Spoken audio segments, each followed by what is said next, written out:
Hey everyone. You know, I guess I'll see you on the dark side of the moon. I had a hell of a day today, people. And it's got everything to do with healthcare. As some of you, I don't know if any of you know, or if I mentioned it in my other videos, but as a lower income person, I go to the clinic for my diabetic needs. I, I hate to say it, but it's just horrible. And the only thing most horrible than that is that it may not be there.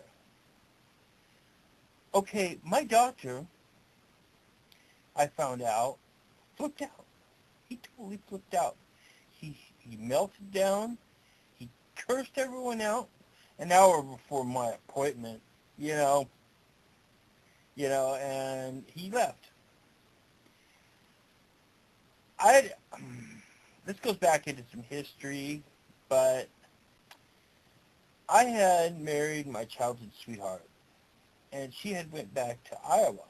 Well, what did I come to find out? A month after being there, she tells me, oh, by the way, I forgot to mention it, or my father-in-law gave my mother hepatitis C, right? Well, he raped me. What? No, I mean, and picture this, people. They're all sitting in the same room. You see, I used to be on the wild side as a youth, and I knew her as a youth. And one thing I knew about Naughty Nikki, let's just call her Naughty Nikki, because if you ever heard the Prince song, that's pretty much who she was. Yeah, okay. I fell in love with the nymphomaniac. Yeah, real great, serious. Just, I don't know. The one guy who doesn't get the nympho marries her. Well, after a month of this, she goes, oh, he raped me, so I have it too. That's not a problem, is it? Well, I left the next month. I just, why go into bitter grapes or I'm going to get but for all this time, I've just been dragging this weight around, and finally, I know it's insane, but I couldn't bring myself, I asked him to do all the tests, and I never asked if the hepatitis was part of it, but finally, I asked him, and I got the answer. Of course, this, mind you, is the appointment before the doctor flipped out, I had a month to wait. I had a couple months to wait. I went and took the blood test. I come back in, and what happens? They tell me, oh, well, we'll schedule you for another month. Sorry. And you'll have to go into the main lobby where, it's like Beetlejuice's friggin' Inferno Room friggin' lobby. I mean, the dead-end lobby, you wait forever. You get a number like this, And I mean, there are pulled-out tickets and numbers on the thing, and people sit behind these glass, bulletproof freaking things that are understaffed, and they sit there and they go, 834, 835, and you're like on 889, and then they stop for a while, and today, because my doctor quit, all the people that were in the other lobby for appointments had to come over to the triage lobby, just like I did. Ooh, son of a, But then I get in there, I find out I'm clean. I get in there, and he tells me, we go through my medicines, all right?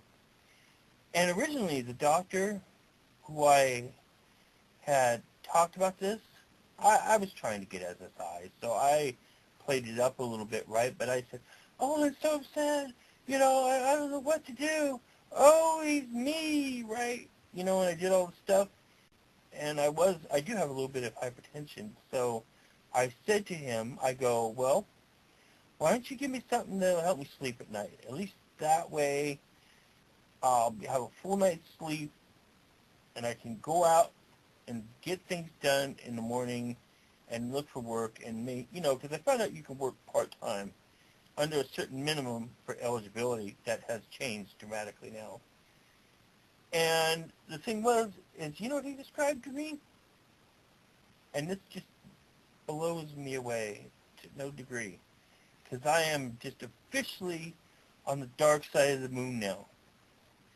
He described to me, and I hate to bring it up, I'm ashamed of it, you know. Now I am, at least, I understand.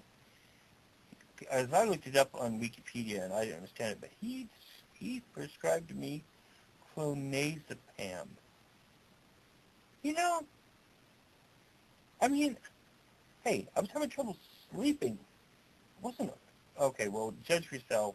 You know what I'm freaking out about most is the doctor who I seen after 2 hours of freaking waning, and thank God they didn't make me come back the next day or say, well, we'll call you, you know.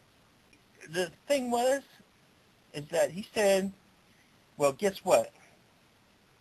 Even though your eligibility's due next month, they closed all the other clinics. And the nutrition help center upstairs. But the point is that he tells me that the clonazepam is the same thing that killed Michael Jackson.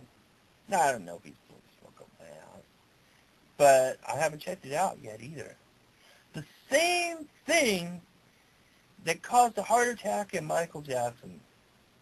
You know, and this wackadoodle doctor, freaking who I thought was so cool because he worked his ass off, you know, and, you know, hooked me up. You know, I don't know what I'm going to do about that, honestly. But, you know, the truth of the matter is, I am a diabetic. And if they cut off the Lantus, I mean, just the Lantus, right? Not to mention needles and the Cozar. But anyway, the point is if they cut those off, I don't know how I'm going to afford medicine.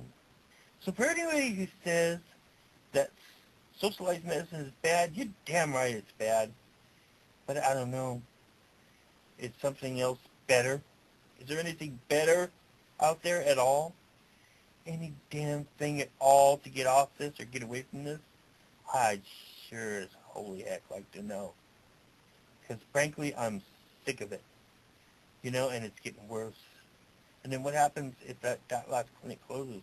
The only one in my whole county area.